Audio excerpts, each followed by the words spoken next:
교양 있어 보이고 싶은데 시간도 없고 어떻게 쌓아야 할지 모르겠다고요? 여러분들은 그냥 듣기만 하십시오. 저희가 교양을 대신 훔쳐다 드리겠습니다. 세상에 있는 온갖 쾌락과 유흥을 소개해주고 수준 높은 청취자들의 지적 허영심을 채워주는 방송. 교양을 훔치는 가장 완벽한 방법, 지금 시작합니다.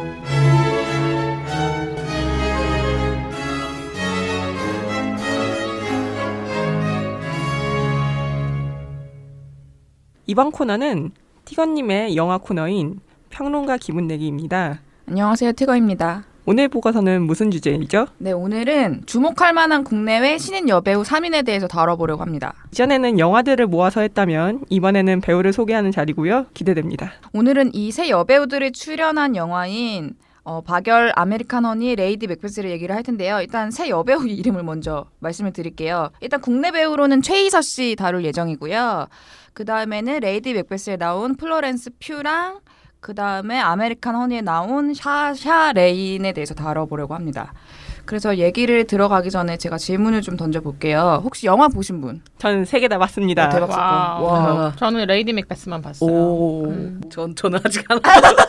리아 보느라 못 봤구나. 요즘 망한 영화 보는 게 너무 취미라. 알겠습니다. 네. 어떠셨나요? 세 편 먼저 보신 뭐가 제일 좋으셨나요? 저는 이제 셋 다 사실 취향은 아니었어요. 저는 일단 네. 화끈한 영화를 좀 좋아하는 편이고 약간 음. 잔인하다던가 물론 잔인한 영화도 이 중에 있긴 했지만 네. 그 중에서 박열이랑 레이디 맥베스가 약간 비슷비슷하긴 한데 레이디 맥베스가 약간 더 좋았고 그 다음이 박열 그 다음이 아메리칸 허니였어요. 아메리칸 허니가 별로셨구나. 예, 제 취향이 많이 아니었기 때문에 그럴 수 있을 것 개인적인 같아요. 그런 거였어요. 그렇군요. 레이디 맥베스 어떠셨어요?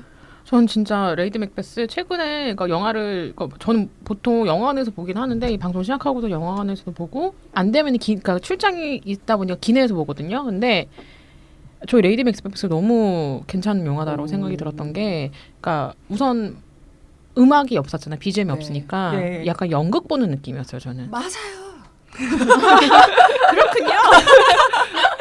연극 보는 느낌이고 저는 그 여자 주인공의 연기가 와, 쟤 진짜 연기 장난 아니다. 그쵸.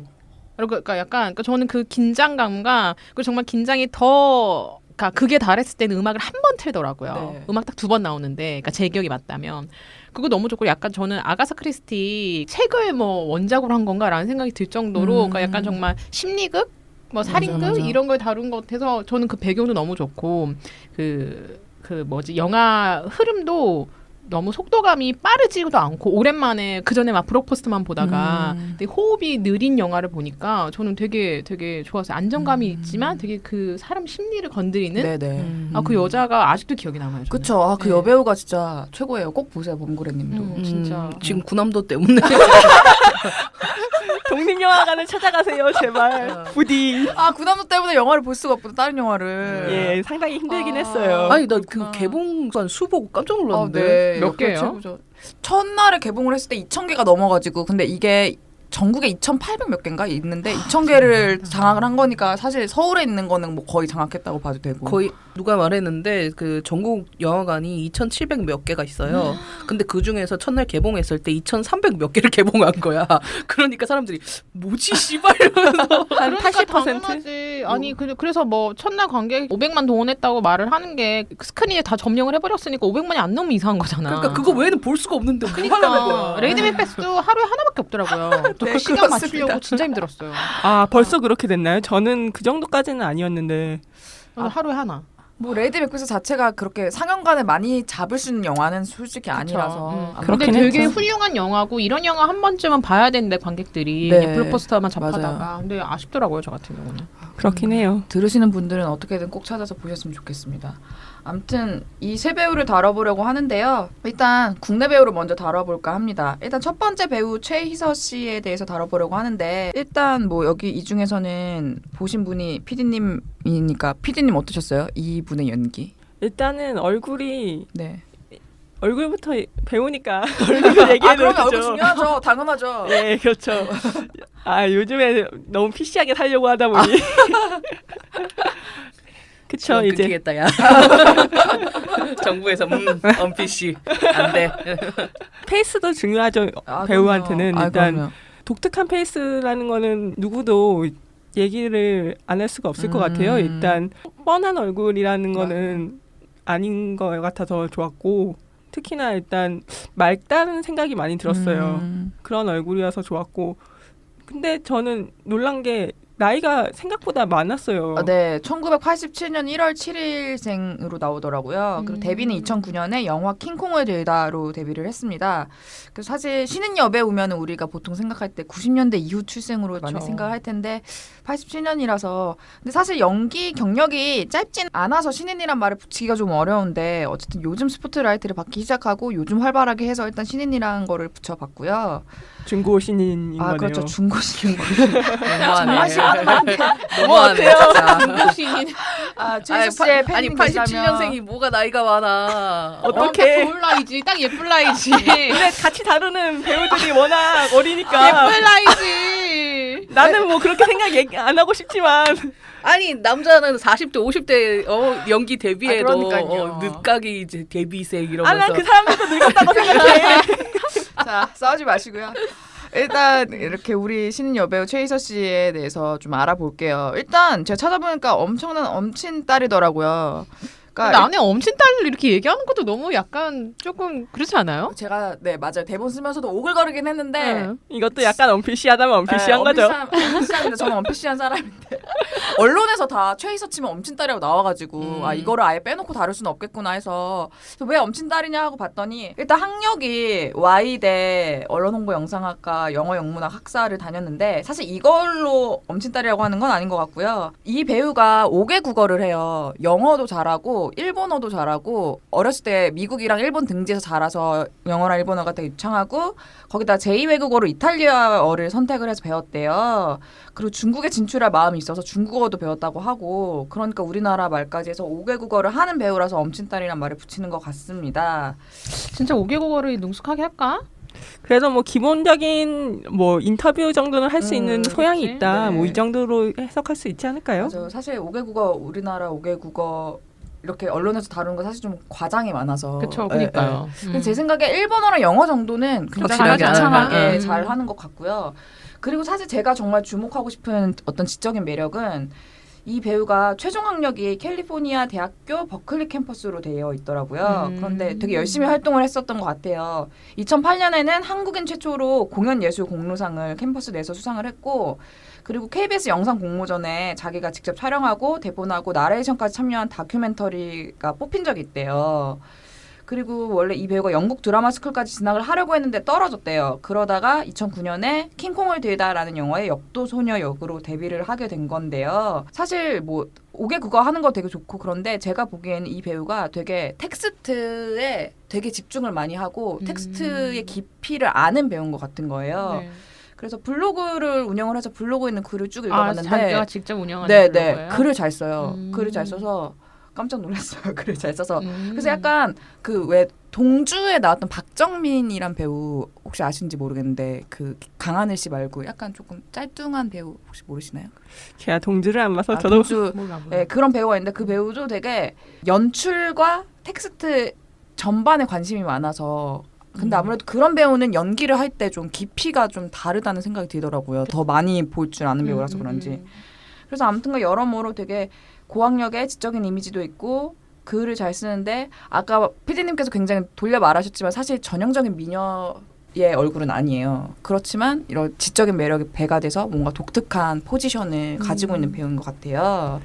사실 뭐 제가 가장 흥미있게 봤던 그런 경력 중에 하나는 영국 드라마 스쿨에서 이제 물론 잘 안 되긴 했지만 네. 그런 건 좀 재밌게 봤는데 이제 영미권 남자 배우들에 대해서 약간 흥미를 많이 가지고 있거든요 개인적으로. 네. 근데 낙방했다고 해도 이런 거에 도전을 했다는 거는 약간 재능도 있고 야망도 좀 많은 편인 것 같아요. 그게 네. 좀 많이 어려운 문턱이 많이 높고 그런 그러니까. 어려운 걸로 알고 있거든요. 그러니까요. 아마 주변에서 아예 재능이 없는데 시험 보라고 하진 않았을 것 그쵸. 같고 그리고 아까 제가 살짝 흘렸지만 중국에 관심이 있어서 중국어를 배웠다는 면에서 아, 이 배우가 되게 글로벌하게 활동을 하고 싶은 배우인가 보다라는 생각도 들기는 하더라고요. 그리고 제가 여배우들에 대해서 좀 조사하다 보니까 사실 한국에서만 활동하는 거는 여배우한테 좀 많이 손해인 것 같아요. 왜냐면 네, 많이 손해죠. 너무 맞아요. 손해. 그 여배우 중심의 작품도 사실 거의 없고 맞아요. 아니 오죽했으면 전도연 씨가 자기가 작품이 없어서 지금 작품을 할 게 없대요. 아, 저 여배우를 들어오는 위한 게 작품이 없다고. 없으니까. 근데 한마디로 그러니까 그 대형 영화제에서 상 한 번 탄 여배우들이 우리나라에서는 작품 활동하기가 더 힘든 것 같아요. 그렇죠. 그지 않을까요? 맞아요. 몸값만 올라가고 그러니까. 그러니까 그녀만을 위한 영화들이 없으니까. 그러니까요.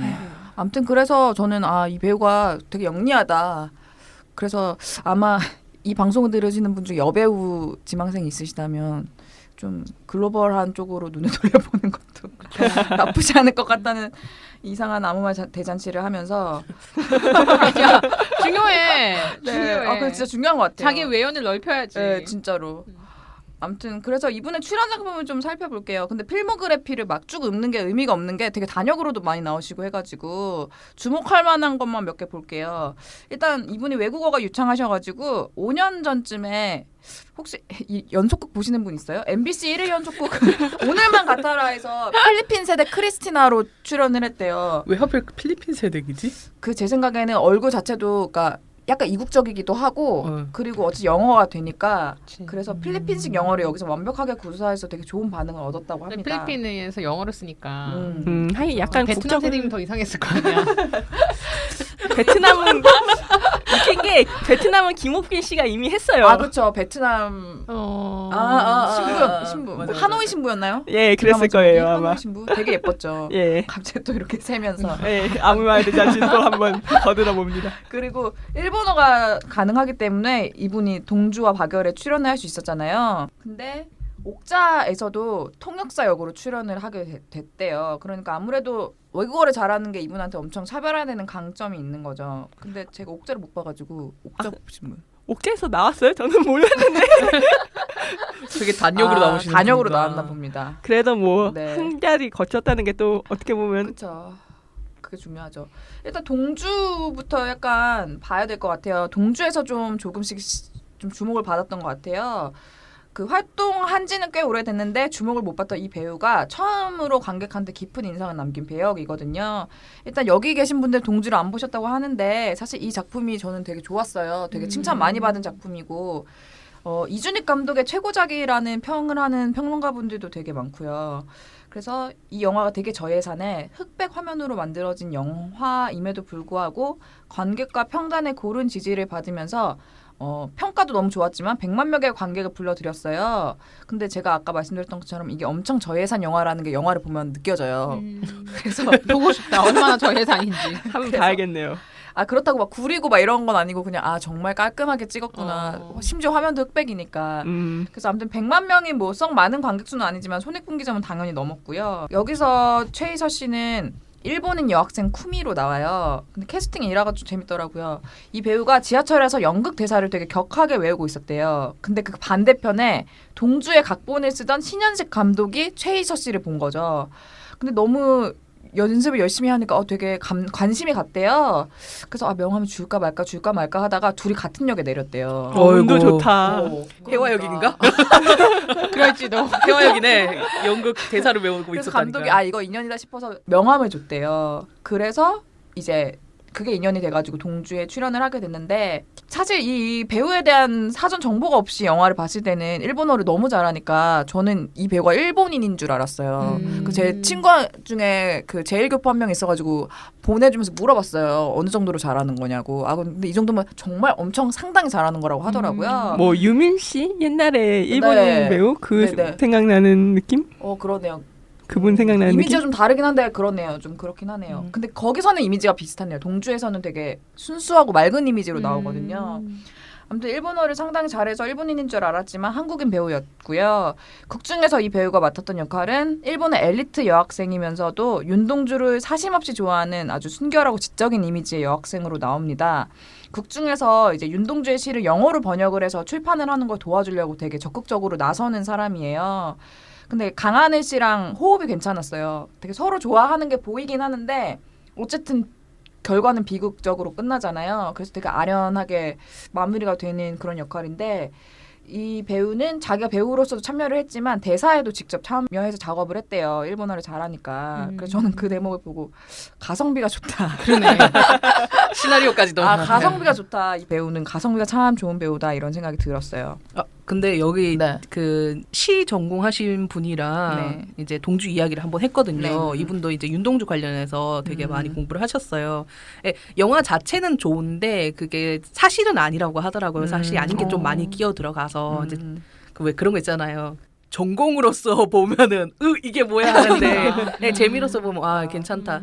여기서 여배우가 윤동주 시인을 좋아하는 일본인 여학생으로 나왔잖아요. 실제로 윤동주 시인이 마지막으로 찍은 사진이 꽃놀이를 가서 친구들끼리 찍은 사진이거든요.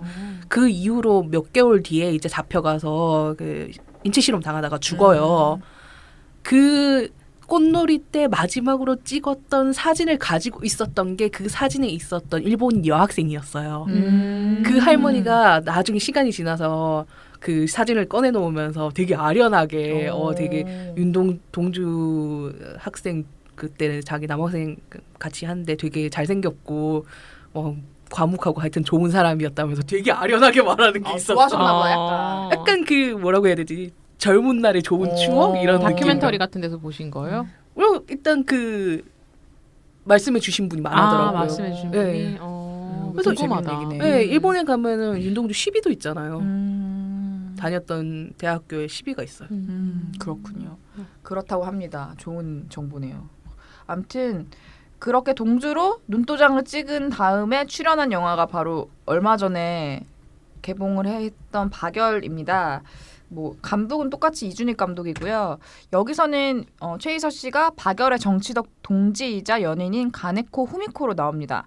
영화 설명을 좀 먼저 드리면요. 이게 실화인 거는 다들 아실 거예요. 독립운동가 박열이랑 가네코 후미코 커플의 이야기인데요.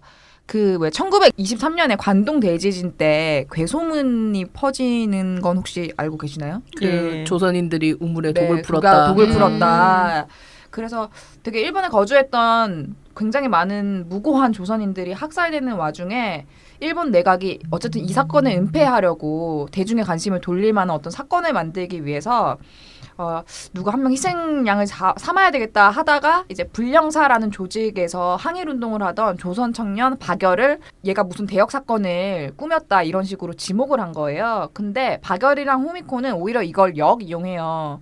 이게 자기들이 일본 황태자를 암살했다고 말을 함으로써 언론과 전 세계가 자기들을 주목하게 만든 거예요. 그래서 자기들의 어떤 신념이나 뭐 독립에 대한 어떤 그런 생각들을 말할 수 있는 어떤 장소? 자리를 만들려고 얘네가 그냥 목숨을 걸고 그렇게 배팅을 던지는 거죠. 그래서 그 과정들을 영화로 담은 게 박열이란 영화예요. 그래서 이 영화는 PD님만 보셨다 그랬죠? 네, 봤습니다. 네, 어떠셨나요? 전 처음에 보기 전에는 얘기가 그 줄창 재판 장면만 나온다고 그래서 걱정을 많이 했는데 의외로 재미가 있었어요. 생각했던 것보다는. 왜냐하면 저는 그때 군함도를 보았던 후배이기 때문에 군함도보다 이게 더 재밌었어요? 개인적으로는 군함도보다는 나았어요. 왜냐하면 일단은 군함도의 그 논란이 많잖아요. 그렇죠. 그것보다 일단 실제 인물이 더 재미있을 수도 있겠구나 이런 생각을 많이 했었고 워낙 이제 실제 인물이 풍은하였기 때문에 네. 그렇죠. 그런 부분에서 이제 재미를 많이 느꼈고. 그렇군요. 네, 맞습니다.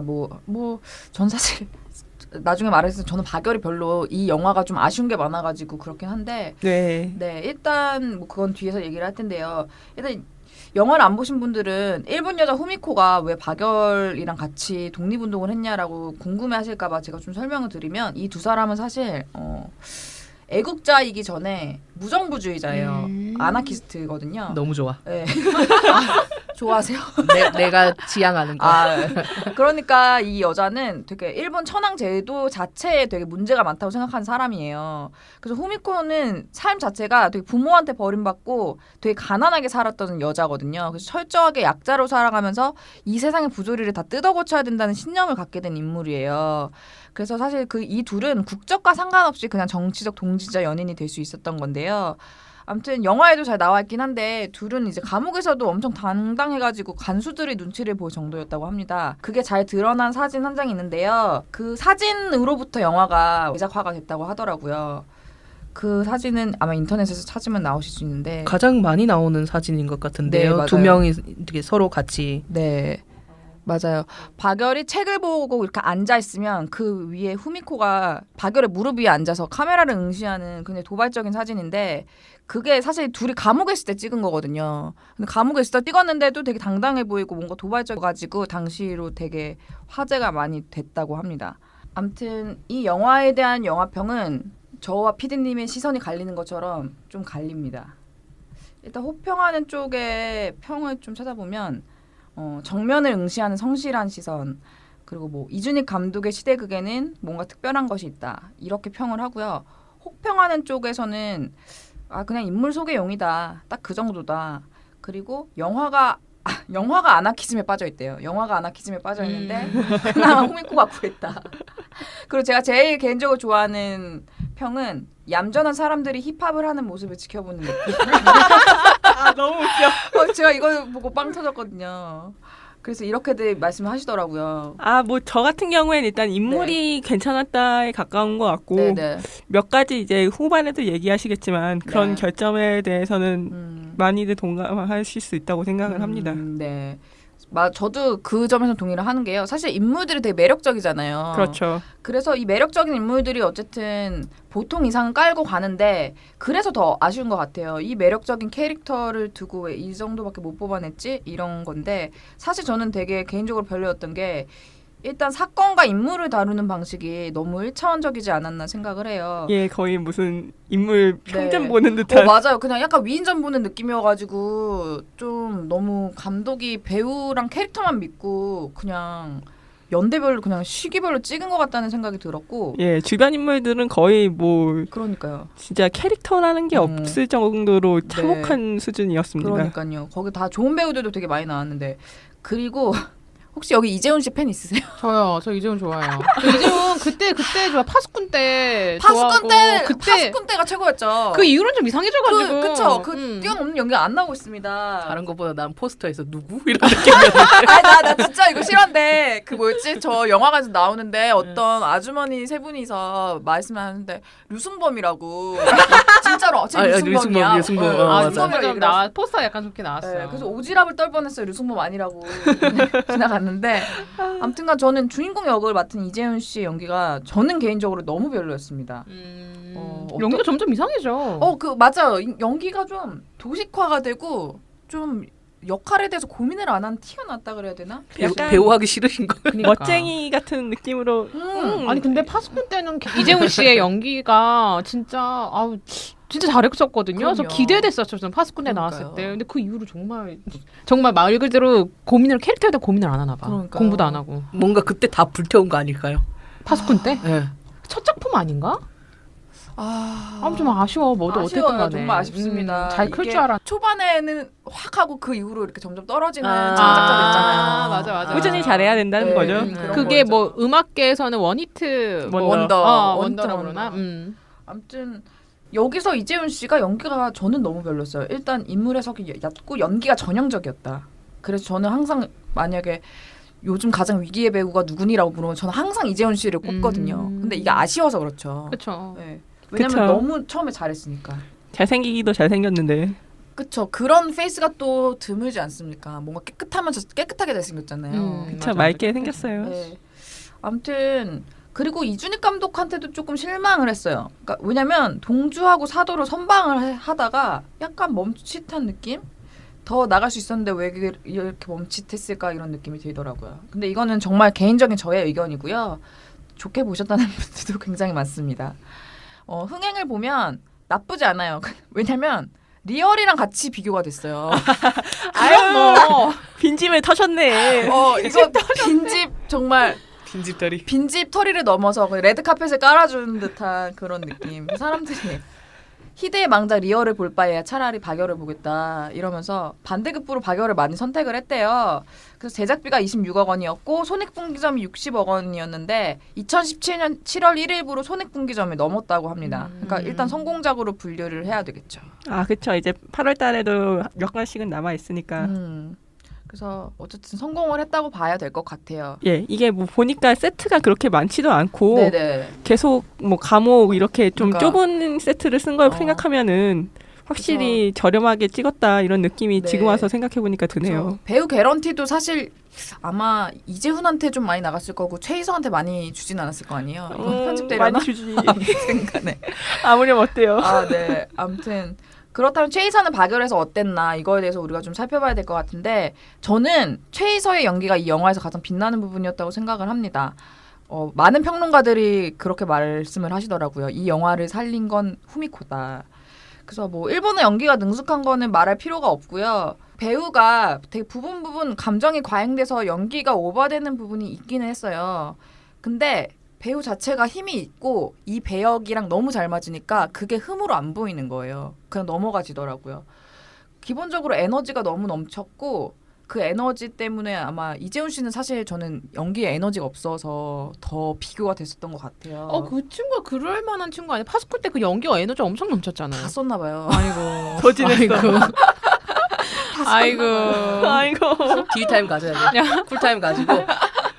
그래서 저는 가장 좋았던 부분은 역시 초반부였던 것 같아요. 후미코가 박열의 시를 읽고 미소를 짓거든요. 막 시 내용이 막 이래요. 나는 개새끼로 소이다. 막 이렇게 나오는데 네. 그걸 보고 미소 짓는 거랑 그리고 박열한테 동거를 제안하거든요. 우리 신여성이네. 네, 우리 통과합시다. 막 이래요. 근데 근데 너무 신선한 거예요. 그 장면 자체가. 그래서 거기서부터 기대를 했는데 점점 내려막기를 하긴 했는데 저는 가장 별로였던 장면이 법정 재판 씬. 어떠셨어요? 아, 그 약간 유치하던데.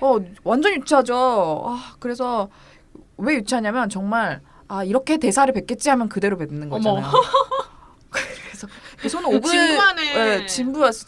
되게 진부해가지고. 근데 사실 이거는 배우 잘못은 아니고 연출하고 대사 잘못이에요. 대사가 되게 진부하고 연출도 되게 오그라들어서 이렇게 닭살을 이렇게 실제로 옷을 어깨를 막 이렇게 쓸면서 봤어요. 저는 막 너무 오소소소소.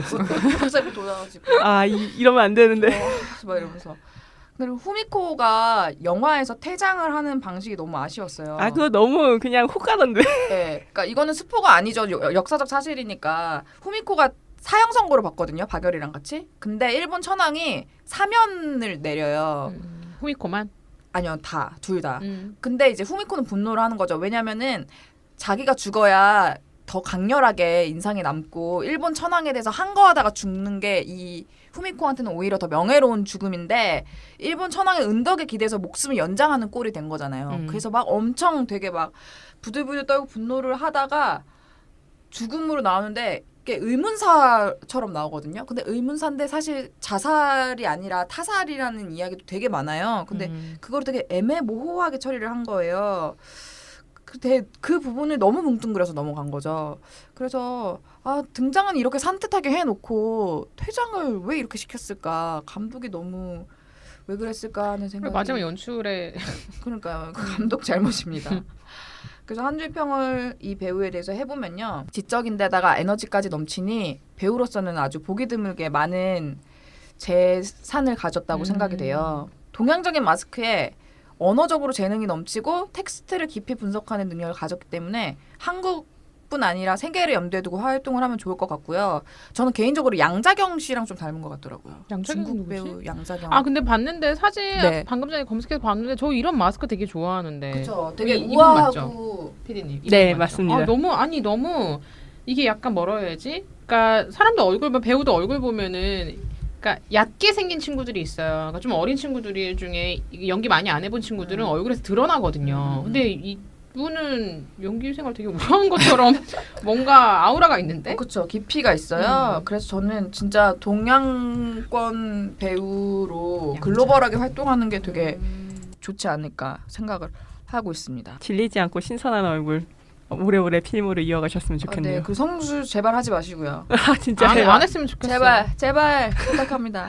자, 예. 그럼 두 번째 배우로 넘어갈게요. 사샤 레인입니다. 이 배우가 좀 골 때리는데요. 1995년생인데요. 몇 살이야 그러면? 21살이요. 네? 21살입니다. 너무 어리다. 21살. 우리나라 나이로면 22, 23. 네, 그쵸. 네. 대학교 졸업해. 와우. 와우. 근데 연기 경험이 진짜 없어요. 얘 진짜 연기 경험이 없어서 평범한 대학생이었는데 플로리다 해변에 친구들이랑 같이 휴가를 갔는데 거기에서 안드레아 아놀드 감독이랑 만난 거예요. 그 감독이 먼저 말을 걸었대요. 네 타투 멋있구나. 자유로워 보이는구나. 이렇게 말을 걸었대요. 그래서 캐스팅이 됐대요. 이거 플러팅인데? 그러니까. 플러팅이네. 플러팅이야. 가서 플러팅이야. 아, 가서 꼬신 거잖아. 근데 웃긴 게 이 영화가 칸 영화제 심사위원상 탔어요. 진짜 어이가 없죠. 근데 아무튼 이 배우가 비주얼도 찾아보시면 아실 텐데 예. 독특해요, 되게. 되게 야성미가 넘치고 눈빛이 그냥 살아 있어요. 그러니까요. 그러네. 그쵸? 장난 아니다 이 친구. 그 할리우드뿐 아니라 패션지에서도 엄청 주목을 하고요. 급기야 루이비통 2017 봄 여름 컬렉션 모델이 됩니다. 와. 엄청 떴습니다, 그러니까 진짜. 대박이죠. 그래서 제가 너무 기대를 하고 이 영화를 봤는데요. 영화 제목이 아메리칸 허니 방황하는 별의 노래. 근데 이렇게 우아하고 아름답지 않아요, 내용은. 네. 그러니까 나 그 얘기 하려고 했어요. 이게 제목만 보면 되게 우아하고 아름다울 것 같은데 영화는 되게 절대 그런 영화는 아니에요. 텀블러 감성일 것 같은데 완전. 텀블러 감성. 맞아. 나 텀블러 감성 이거 재밌을 것 같아. 괜찮은 영화인가 보다 싶었는데 아니구나. 텀블러 감성이 아니구나. 되게 보기 힘든 영화예요. 제가 왜 보기 힘든 영화인지 진짜 힘들었어요. 일단 사실 근데 어쨌든 우리는 호불호가 갈리긴 하지만 어쨌든 작품성 인정을 받았다고 봐도 되는 건데 예, 이렇게 족 같으면 족 같을 수 있죠. 디뮤지엄 감성인가요? 아니요, 그렇지 아니, 않아요. 그건 아니야. 그건 아니야. 텀블러는 그런 감성이 아니에요. 그건 아니에요. 그건 좀 아닌데 더 날 것이야. 전부 날거. 엄청 날 것이긴 해요. 근데 아무튼 평론가들이 엄청 호평했어요. 국내 평론가들 보면은 일단 김혜리 씨가 클로즈업의 로드무비 촬영 감독에게 경의를이라고 말했는데 이거 진짜 촬영 감독이 엄청 고생했을 것 같아. 이 영화. 맞아요. 네. 그건 생각을 못했는데 지금 와서 생각하면 네, 왜냐면 이 영화 줄거리 자체가 그거예요. 젊은 애들이 버스 같은 거 타고 다니면서 봉고차죠, 봉고차. 봉고차 타고 다니면서 막 잡지 파는 거를 하면서 연명한 애들이거든요. 근데 그 봉고차 안에 한 명 한 명을 다 찍은 거예요. 와. 그것도 힘들었을 텐데 또 대자연을 막 그런 것도 되게 잘 찍은 거예요. 예. 그래서 촬영만큼은 진짜 대박이다. 화면은 싶었어요. 예뻐요, 정말. 화면은 정말 예쁜데 내용이 어렵죠. 그리고 우리의 평식 오빠는 멋대로 놀고 앓고 깨다 이렇게 하면서 7점을 줬어요. 이분이 7점 잘 안 주잖아요. 좋은 평입니다. 네, 그 이외에도 다 호평이고요. 근데 제가 아까도 말씀드렸지만 스토리가 되게 어려워요. 네이버에는 나 네이버 스토리 보고 나 진짜 깜짝 놀랐잖아. 이거 사기야, 사기. 네이버 스토리 제가 잠깐 읽어드릴게요. 혹시 꿈 있어? 뭐야 이거는? 나꿈 촬영하는 거 너무 싫어하거든. 이렇지 않아요. 영화는 더 막. 그래요? 그러니까 여기 보면 낮에는 잡지를 팔고 밤마다 파티를 즐기는 자유로운 세상에서 꿈과 사랑을 찾아가는 아메리칸 허니들의 뜨거운 이야기가 시작된다. 이러면 되게 무슨 티네이저 그러니까 무비 같잖아요. 되게 막 캘리포니아 해변에만 달리는. 아니에요. 진짜 아니고 절대 아니고 이거 되게 사실적이고 너무 절망스럽고 비참한 영화예요. 맞아요. 막 그 채찍으로 쳐맞는 것 같았어요. 저는 이거 보는데. 진짜 왜냐면 이렇게 돌아다니면서 잡지를 파는 애들은 정말 집도 절도 없는 애들이에요. 나는 아이들이 방학을 이용을 해서 뭔가 그렇게 어드벤처성의 아니에요. 절대 아니고 근로 기준법도 없이 근로 그냥 기준법도 그냥 착취당하는 거예요. 심지어 몸도 팔아요. 맞아요. 왜냐면 그 할당량을 채우기 위해서 몸도 팔고. 그러니까 이거 되게 힘든 뭐랄까, 영화네. 힘든 영화입니다. 힘든 영화인데 근데 왜 뭐 이거 그러니까 영화 이거는 봤어? 이거 쓴 사람? 이거 쓰신 분은 좀 수정을 하시든지 뭐 어떻게 해야 될 것 같아요. 나는 이것만 보고 갔거든요. 나는 이것만 보고 가가지고 속으셨네.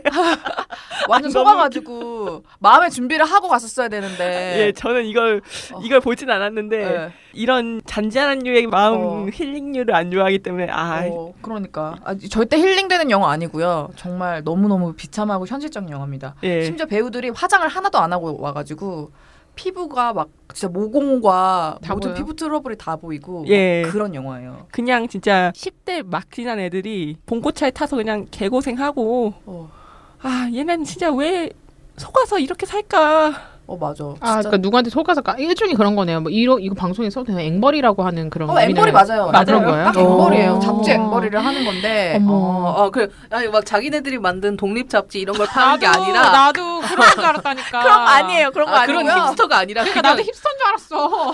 노동 착취당하는 완전 불쌍한 착취당하는 근로자네. 거의 그것이 알고 싶다 수준의 맞아요. 그런 영화인데 아무튼 그래서 나는 보는 내내 정말 너무 힘들었는데 나는 지금 생각하기에 연남동 힙스터를 생각하고 있었는데 실제로 시남 소금노예구나. 예, 저는 제가 그 20대 초반에 맥도날드 일할 때를 생각을 하는데 그때가 훨씬 행복했던 것 같아요. 그때는 여러 번 나오네 오늘 맥도날드.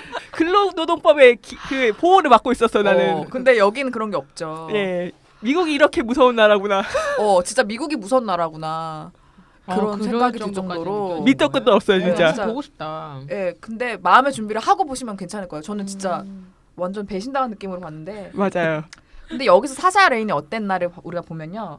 얘가 연기 경험이 진짜 전혀 없잖아요. 근데 너무 잘하는 거예요. 맞아요. 그러니까 어색함이 없어요. 근데 또 연기 경험이 없기 때문에 가능한 자연스러움이 있어요. 그러니까 왜 배우들은 쪼라고 말하죠. 연기할 때 쟤는 쪼가 있어. 연기할 때 그게 스타일이라고도 할 수 있는데 그게 너무 강하면 뭔 연기를 해도 다 있는 네, 자기만의 다, 스타일이 예. 있는. 근데 얘는 그게 없는 거예요. 근데 그게 너무 잘 맞는 거예요. 그래서 되게 다큐멘터리 느낌이 나거든요.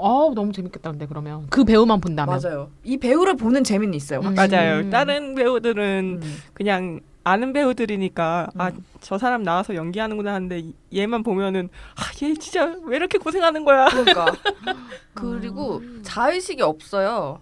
자기가 카메라에 어떻게 비치는지에 관심이 없는 거예요. 그거를 모를 거고 또 그래서 되게 정말 진부한 편이지만 도화지 같아요. 정말 그 얼굴에 어떤 표정을 담아도 그냥 그림이 되는 건 거죠. 그래서 저는 화가들이 이 배우의 얼굴을 보면 환장하겠구나 생각이 되게 들었고요. 그런데 또 놀라운 거는 사실 그렇게 혼자서 연기하는 거는 일반인이어도 잘할 수 있는데 얘가 또 프로 배우들이랑 호흡을 맞춰도 어색하지가 않더라고요.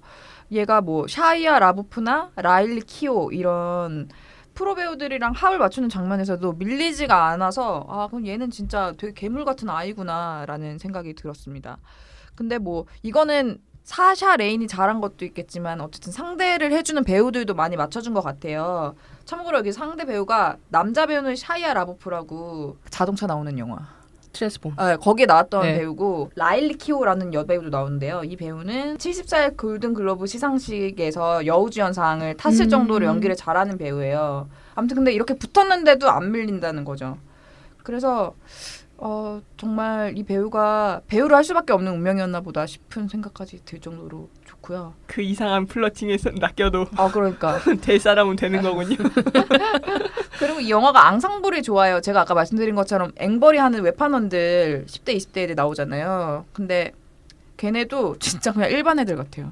맞아요. 다 어디서 이상한 일을 다 나는 낚여갖고 대체 어디서 이런 애들을 구한 거지 싶은 거예요. 다 이런 식으로. 다 시궁창 인생들을 어디서 아닐 거예요. 다 그냥 배우들일 거예요. 그렇죠. 네. 진짜 정말 화장을 하나도 안 했던데? 맞아요. 나는 피부 요철이 다 보여가지고 여자들은 보면서 되게 짜증나겠다 싶어가지고 하이퍼 리얼리즘이 여기 있다 막 이렇게 생각을 했어요.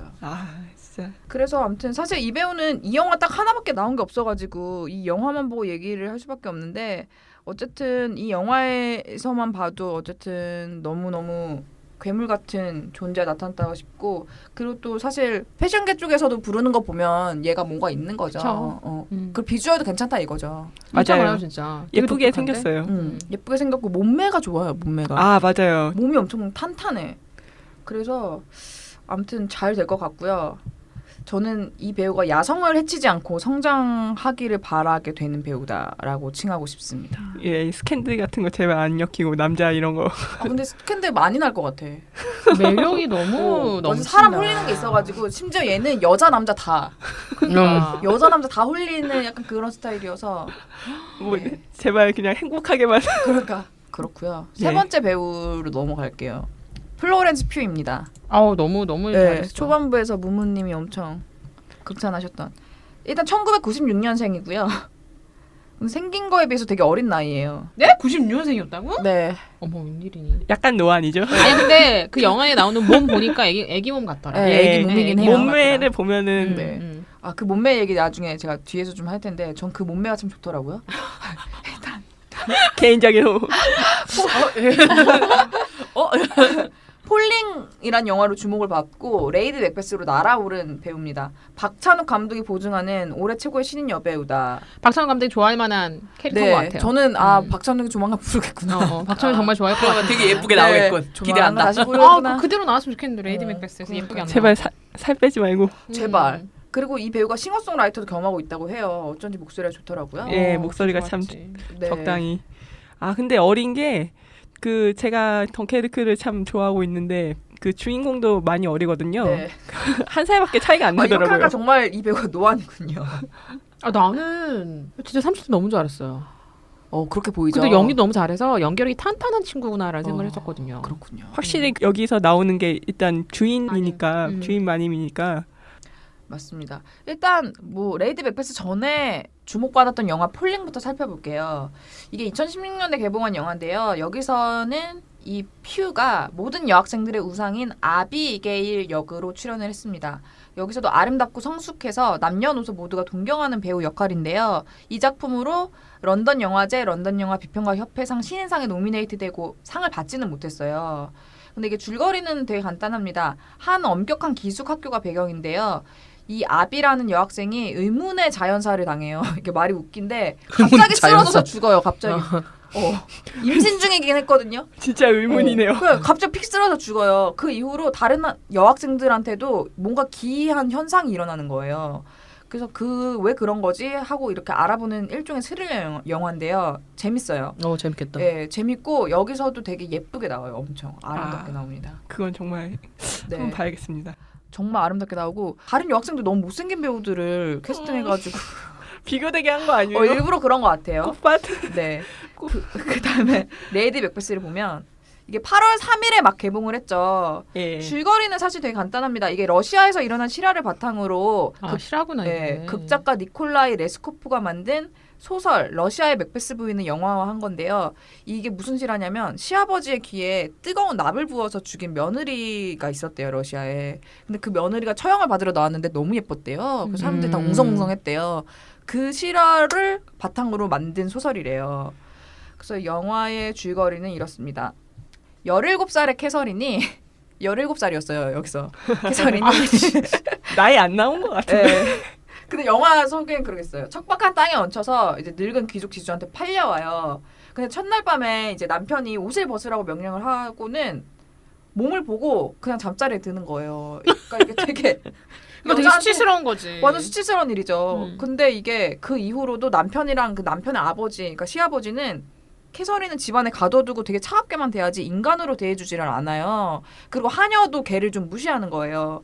근데 사실 17살이면 피가 끓어오를 나이잖아요. 그러니까 너무 아니, 뭐 그렇습니다. 여러분들 17살 생각해 보세요. 아, 나는- 집안에 하루 종일 있다고 생각해 봐요. 그렇게 맞아요. 외출도 못하게 하잖아요. 여기서. 점점 지쳐가요. 근데 이제 어느 날 남편하고 시아버지 모두 다 장기간 집을 비우게 되거든요.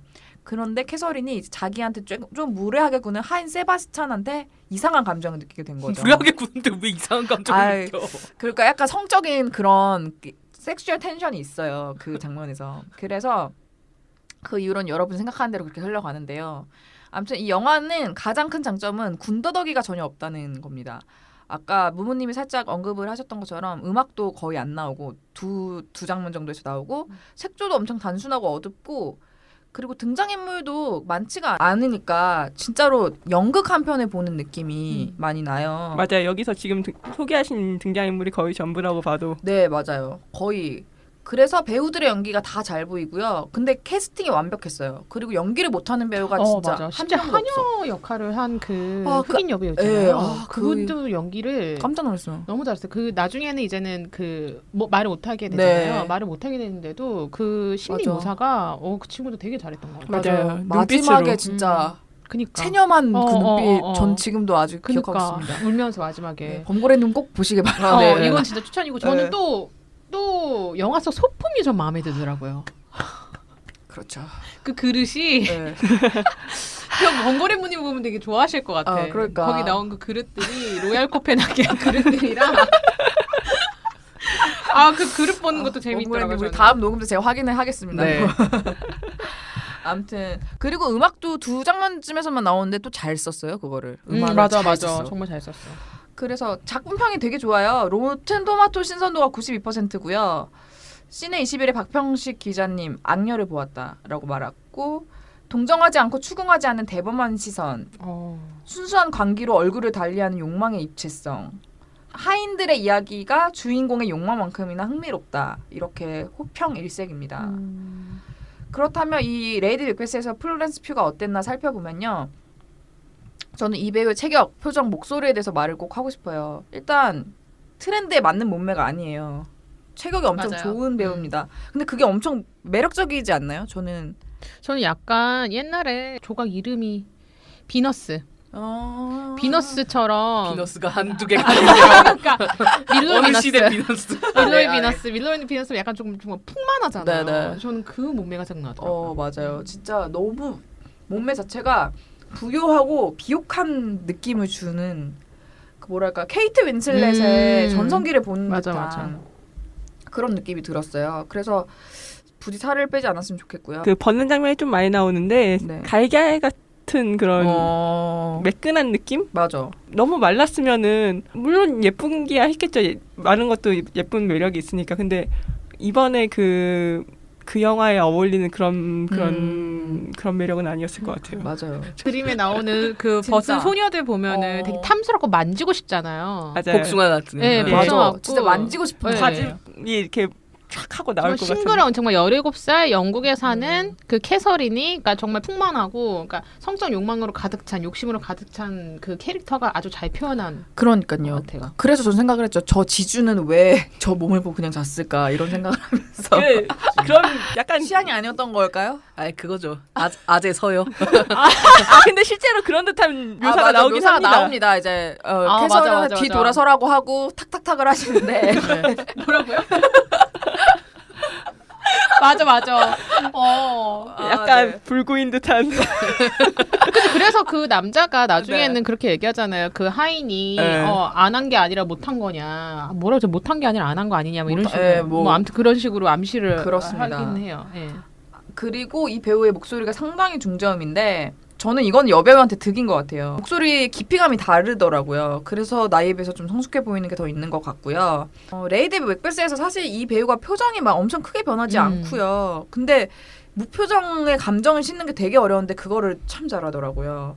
그래서 제가 이거 스포일러가 될까봐 자세하게 말씀을 못 드리는데 이게 시종일관 영화가 조용하다가 마지막에 BGM 서늘하게 흐르면서 퓨의 얼굴이 클로즈업이 되는 시퀀스가 있어요. 기억하실 텐데 정말 압도적입니다. 이거는 꼭 보셔야 되는 거예요. 정말. 그때 그 이 여자가 그 자기가 한 말을 딱 지키더라고요.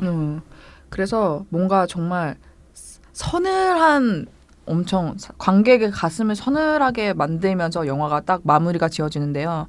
아무튼 이 영화를 통해서 저는 이 배우가 좀 잘 성장했으면 좋겠고 부디 살을 빼지 않았으면 좋겠다 이런 생각을 했습니다. 예, 그런 필모가 이어졌으면 좋겠어요. 네. 아무튼 제가 이번에 대본 쓰면서 생각을 한 게 근데 신인 여배우가 어쨌든 제가 3명밖에 못 다뤘잖아요. 예. 올해 3명밖에 없더라고요. 또 누구 있나요? 저는 3명밖에 없고 신인 여배우? 진짜 생각이 안 나는데. 뭐 없다, 그쵸. 진짜. 특히 국내는 뭐 1명밖에 없고 그나마 생각나는 게 작년에 아가씨 김태리 정도. 김태리. 근데 아무튼 올해 국내 개봉한 영화들을 딱 봤는데 여성이 주체가 된 영화라고 했을 때 딱 떠오르는 게 옥자랑 악녀 정도밖에 없는 거예요. 근데 이 두 영화가 사실 칸에 다녀오면서 화제를 끈 거지 사실 이게 엄청난 이슈를 불러일으킨 것도 또 아니라는 거죠. 옥자가 지금 31만 명이 넘었더라고요. 그리고 악녀는 120만 명 넘긴 했는데 평이 너무 안 좋고. 그게 스토리가 네. 너무 별로. 그러니까. 아니, 캐릭터들은 둘 다 좋았어요. 김옥빈이라든지 김서영 씨. 그리고 김서영 씨 맞죠? 네, 맞아요. 맞습니다. 맞아요. 난리 났었어요. 그 칸 사진 그러니까. 때문에 그래요? 왜요? 저- 복근 때문에? 예. SNS에서 난리 났고 그 이후로도 화보 보면서 사람들이 다 와! 이러면서 날 가져요. 언니 만세! 이러면서 막 그러니까 우리나라가 멋있는 여배우가 없는 게 아닌데 작품이 너무 없다는 거죠. 그래서 사실 이게 국내랑 국외를 제가 이렇게 동등 비교하기는 조금 어렵긴 한데 이게 제 개인적인 생각이라는 걸 전제로 이 썰을 풀면 저는 국내 여배우 기근 그리고 여배우가 중심되는 작품의 기근의 이유가 가장 잘 드러난 영화가 특별시민이라고 봤거든요. 제가 전에 다룬 적이 있는데 특별시민에는 사실 여배우들이 되게 많이 나와요. 여배우들이 딱 생각했을 때 떠오르는 사람이 심은경이랑 문소리랑 라미란이랑 류혜영이 나오는데 이 네 배우가 연기 못하는 배우들이 아니거든요. 그리고 자기들이 정말 역량을 보여준 작품이 있고 그리고 어느 정도 인지도가 있고 스타성이 있는 배우들인데 이 배우들이 특별시민에서는 그냥 남자 배우들을 보조하는 역할밖에 안 되는 거예요. 심은경은 너무 나약하게 나오고 그리고 라미라는 최민식의 대항마로 나오는데 그러면은 되게 정치적인 인물임에도 불구하고 모성애가 너무너무 강조가 되고 이런 식으로 우리나라의 감독들이 여자 캐릭터를 대하는 게 너무 이게 심하지 않나. 그래서 제가 좀 참고를 했으면 좋겠는 영화가 제가 다루었던 존 윅이란 영화인데요. 거기도 정말 남성 중심의 영화인데 여성 캐릭터가 2명이 나오잖아요. 네. 하나는 죽임을 당하는 그 여자 보스. 네, 네, 네. 그리고 다른 하나는 벙어리 파이터가 나오잖아요. 근데 감독이 이 2배우를 어떻게 다뤘나를 생각을 해보면 조금 뭔가 실마리가 보이는 게 일단 그 여자 보스가 죽는 장면은 굉장히 담담하고 당당하게 죽음을 받아들이는 모습을 되게 극적으로 잘 묘사를 해서 뭐랄까 그 배우한테 예우를 갖췄다는 생각이 들죠. 그 배우와 캐릭터에. 그쵸. 그리고 존 윅도 그렇게 실제로 행동을 하고 그 후반부에서 벙어리 파이터랑 싸움을 할 때 그 벙어리 파이터는 아예 여성성을 거의 배제하고 되게 남자 배우랑 동등하게 싸운다는 느낌이 딱 들잖아요. 좀 그러니까, 짧긴 했었지만 짧긴 했지만 굉장히 강렬한 임팩트를 주고 그리고 심지어 남자가 봐주면서 싸우는 게 아니라 정말 동등하게 싸워서 진단 말이에요. 그렇죠. 그러니까 그 방식이 이건 정말 특별시민이랑 배우를 다루는 방식이 너무 다르구나. 왜 특별시민에 더 여자 배우가 많이 나왔다고 볼 수는 있죠. 하지만 질적인 면에서 봤을 때는 이거는 정말 압승이다. 이런 생각이 들더라고요. 그래서 되게 이런저런 생각이 많이 들면서 어쨌든 좋은 여배우들이 많은데 그 여배우들이 좀 잘 활동할 수 있는 영화를 감독들이 좀 많이 만들고 고민을 좀 해야 되지 않을까 생각을 하면서 제가 이제 김기덕 감독님 이번에 고소한 그 익명 여배우분 있잖아요. 네. 정말 박수를 쳐드리고 싶고 감독들이 이 여성을 어떻게 활용할 건지를 고민을 해야지 이제 다른 외적인 그런 아니 걸로 그런데 고민하면 안 된다. 최근 개봉한 영화 중에서 여성을 제대로 다룬 영화 진짜 없지 않아요? 없죠. 일단 망작이긴 하지만 리얼에서 보면은 설리가 그냥 설리가 뭐로 나와요? 그냥 애인으로 나오는데 맞아 애인 계속 벗어 이유를 모르겠는데 애인이 아닌 거 아니야? 여자야 여자. 계속 벗고 그리고 뭔가 그냥 예쁘게만 나와요. 맞아. 거기에 나오는 여성 캐릭터들도 다 이상해요. 그냥 뭐지 섹시해 끝이야. 그게 다야? 네. 진짜 실망스럽다. 원래 실망스럽긴 하지만 그것도 그렇고 뭐 다른 거 저번에 말했던 더킹 같은 경우는 그렇죠. 룸사롱 여자라든지 아니면은 뭐 트로피 와이프 비슷한 맞아요. 와이프가 나오지. 이상해. 하나같이 다 이상해. 그러니까 영화가 보여주는 그 여성상이 어떻게 보면은 관객들은 그대로 그걸 받아들이는 거거든요. 여성상이 가지고 있는 그 프레임을 그러니까 감독들이 그 프레임을 가져. 그러니까 근데 거기에서만 한정된 프레임 안에서만 여성들을 묘사를 하니까 좀 아쉽죠. 네, 저는 지금 이게 약간 딱 그 과도기라고 생각해요. 현실에서는 이제 여성들이 스스로 뭐 성평등이라든지 그런 거에 대해서 활동을 하고 그리고 거기에 대해서 알아가고 주체적인 그 인간이 되고 있는 시점인데 아직 사회는 그걸 제대로 받아들이지 않았고 그 교육조차도 없는 거예요. 그러니까는 영화에선 그렇게 나오지만 실제로 우리 주변에 그런 사람이 많지는 않잖아요. 와 영화에서 보면은 설리가 그냥 말 그대로 약간 그 뭐냐 인형인데 단백질 인형? 섹스토이. 섹스토이. 약간 그런 느낌이에요. 아유, 근데 실제 연인 관계가 그렇진 않잖아요. 그렇죠. 그러니까요. 그러니까 말씀하신 대로 사실 이거를 근데 영화 감독들이 이걸 정말 더 빨리 캐치하고 잡아내는 게 그 크리에이터들의 그쵸. 해야 할 일인데 이게 좀 아쉽다. 그래서 이게 뭐 100%다 페미니즘적인 시선으로 접근할 건 아니지만 어쨌든 감독들이 여성이라는 존재를 어떻게 영화로 다룰 것인가에 대한 고민을 좀 많이 해야 되고 그리고 악습은 이제 없어져야 한다. 그래서 그 익명의 여배우를 응원하면서 이 코너를 마치고 싶습니다. 저는 개인적으로 아토믹 블론드 저도 그걸 그거 되게 기대하고 기대 중이에요. 있습니다. 짱짱 기대. 그것도 여성으로서 막 그다지 페미니스트 영화는 아니다 하는데 그런 건 상관없이 그냥 남성이 아무 생각 없이 액션을 했던 것처럼 여성도 아무 생각 없이 액션을 할 수 있는 영화다. 맞아. 나도 그냥 여자가 나와서 그냥 때려 부수는 게 너무 좋을 뿐이야. 예, 그런 영화들부터라도 찬찬히 나왔으면 좋겠다는 생각이 드네요. 맞습니다. 지금까지는 티건님의 평론가 기분내기였습니다. 좋아요와 즐겨찾기도 꾹 눌러주세요. 새 코너 진행해봤습니다. 저는 우물 PD였습니다. 전시 가본 척하기에 무무였습니다. 맛집 아는 척하기에 봉골이었습니다. 평론가 기분 내기의 티거였습니다. 저희 방송 교양을 훔치는 가장 완벽한 방법을 페이스북, 트위터, 네이버 블로그에 검색해주세요.